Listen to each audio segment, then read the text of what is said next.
문학봉급 연출 사업가 트럼프의 위년 협상 전략구사 누구도 넘볼 수 없는 안보 태세를 갖추겠다. 문재인 대통령은 10월 1일 국군의 날 기념식에서 이렇게 밝혔다. 의례적인 인사말일까? 문 대통령은 말 한마디도 그냥 내뱉는 타입이 아니다. 무엇을 준비하고 있는 걸까? 늘 그렇듯 힌트는 문 대통령의 말에 숨어있다. 그리고 그 말 속에는 문 대통령의 큰 그림이 숨겨져 있다. 아마 바둑 사단의 기력을 갖고 있는 문 대통령이 그리는 그림 속에는 무엇이 담겨 있을까? 문 대통령은 이날 더 강력하고 정확한 미사일 방어체계 신형 잠수함과 경항목급 상륙함 군사위 섬을 비롯한 최첨단 방위 체계로 우리 군은 어떠한 잠재적 안보 위협에도 주도적으로 대응하게 될 것이라고 밝혔다. 구축하겠다는 항목들이 구체적이다. 그러면서 문 대통령은 평화는 지키는 것이 아니라 만들어내는 것이라고 강조했다. 기시감이 든다. 문 대통령의 말들을 앞서 했던 인물이 있다. 주인공은 김현종 국가안보실 1차장. 김 차장은 지난 8월 28일 일본이 경제보복 조치를 시행하자 관련 브리핑에서 문 대통령과 거의 유사한 언급을 했다. 그는 당당하고 주도적으로 안보 역량을 강화해 나가야 하며 이를 위해 군 정찰 위성 경항모 그리고 차세대 잠수함 전력 등 핵심 안보 역량을 구축해 나갈 필요가 있다고 말했다. 문 대통령의 발언과 김 차장의 언급이 궤를 같이 하는 것은 우연의 일치일까? 문재인 각본 김현정 연출로 청와대가 어떤 준비를 하고 있으며 그 준비가 착착 진행되고 있다는 방증이다. 더 주목해야 할 것은 시간이다. 문 대통령과 김 차장의 발언에는 한 달이 넘는 시간이 존재한다. 그리고 그 사이에는 문 대통령과 도널드 트럼프 미국 대통령의 9번째 정상회담이 있었다. 즉 군사위성을 비롯한 최첨단 방위체계 등 문 대통령의 국군의 날 발언이 미국과의 큰 조율 아래 나왔다는 판단이 가능하다. 청와대는 미국과의 정상회담 직후 호혜적 동맹관계를 강조했다. 일방적 지원과 의존이라는 과거 동맹 형태에서 벗어나 경제 안보 분야 등에서 서로 주고받는 동맹관계를 수립하겠다는 의미다. 청와대가 이렇게 발표했다는 것은 미국 역시 이를 원했다는 뜻이다. 무엇을 주고받는다는 걸까? 시사저널은 문재인 각본 김현정 연출로 그려지고 있는 그림의 퍼즐을 맞춰봤다. 정찰용 인공위성 개발로 이어질 가능성. 현재 정부는 한국이 민간용 고체연료 우주발사체를 개발할 수 있도록 한미 미사일 지침을 개정하는 문제를 미국과 긴밀히 협의 중이다. 문 대통령과 트럼프 대통령은 2017년 9월 4일 전화통화를 통해 한미 미사일 지침에 나와 있는 한국의 미사일 탄도중량 제한을 해제하기로 합의했고 12월 7일 공식 발효됐다. 큰 외교적 성과임에 틀림없지만 우주 발사체의 고체 연료를 사용할 수 없도록 하는 부분은 바뀌지 않았다. 시사저널이 취재한 바에 따르면 한국 정부는 우주 발사체의 고체 연료 사용 제한을 풀어달라고 미국에 지속적으로 요청하고 있다. 여기에는 문 대통령의 강한 의지가 반영돼 있다고 한다. 협의는 청와대와 외교부 주도로 진행 중이다. 성사 여부를 확신할 수는 없지만 과거보다 우리 측 입장에 대해 미국을 합리적으로 설득하고 있는 것으로 알려졌다. 청와대와 외교부 국방부 등은 모두 협상이 진행 중인 만큼 구체적인 상황에 대한 언급을 꺼리고 있지만 분위기 어느 때보다 좋다는 전언이다. 정부는 왜 민간용 고체연료 우주 발사체에 제한을 풀고 싶어 할까? 일단 한국의 우주기술이 규제 등에 가로막혀 미국은 물론 중국과 일본 등 주변국과 큰 차이를 보이고 있기 때문이다. 한국과학기술기획평가원이 작년 내놓은 보고서에 따르면 우주항공 분야 최고 기술력을 보유한 미국의 기술을 100이라고 하면 한국의 우주발사체 기술 수준은 60%에 그친다. 기술 격차는 17년에 달한다. 이는 이후는 물론 중국과 일본에도 크게 뒤처지는 수준이다. 한국의 우주환경 관측 및 감시 분석 기술도 최고 선도 추격 후발 낙후 단계에서 이후 중국, 일본 중유 일학의 후발로 분류됐다. 보고서는 2005년까지만 해도 중국보다 앞선 기술을 보유했다고 지적했다.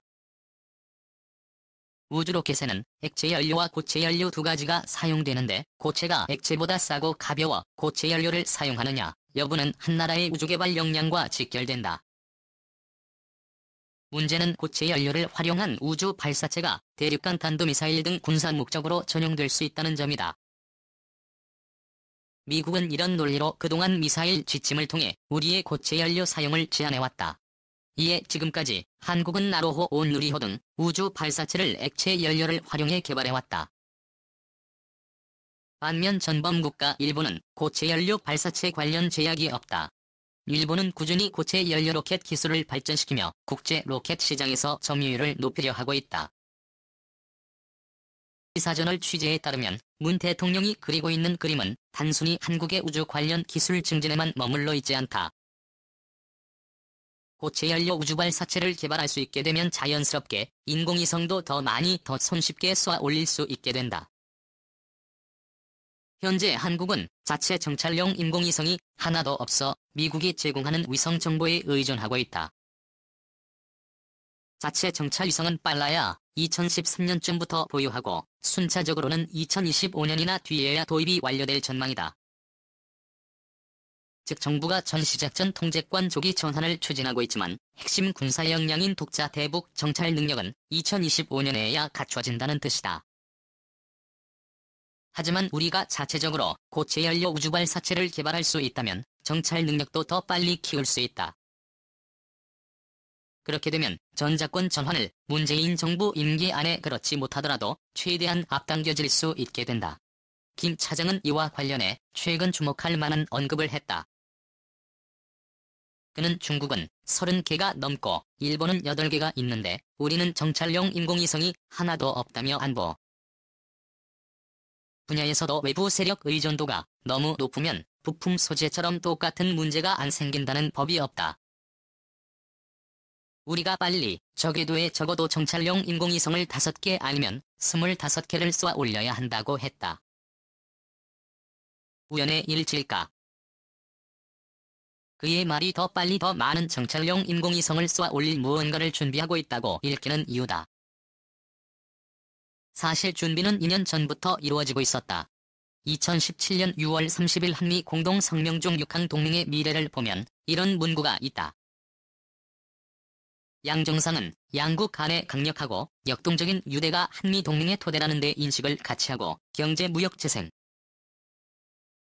원자력, 에너지, 과학기술, 우주, 환경, 보건, 방산기술 분야에서의 고위급 협의를 통해 양국 간 미래지향적 협력을 진전시켜 나가기로 하였다. 정상 간 합의문에는 한 글자도 허투루 담기는 게 없다.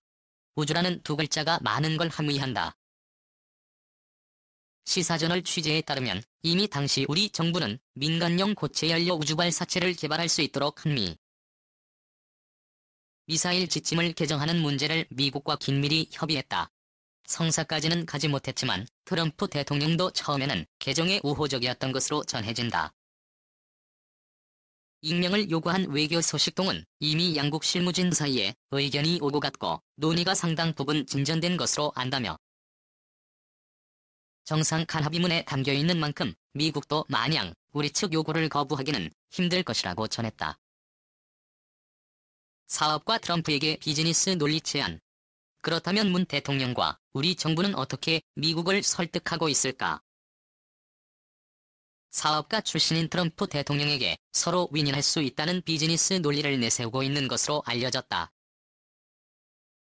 분기점은 한일 군사정보보호협정 종료가 됐다는 분석이다. 한국이 일본의 도움 없이 스스로 안보 분야에서 자립하려면 정찰위성 문제는 반드시 해결해야 할 이슈다. 우리가 자력으로 정찰용 인공위성을 만들려면 미국의 기술력 더 노골적으로 이야기하면 미국 군수산업에 상당히 의존해야 한다.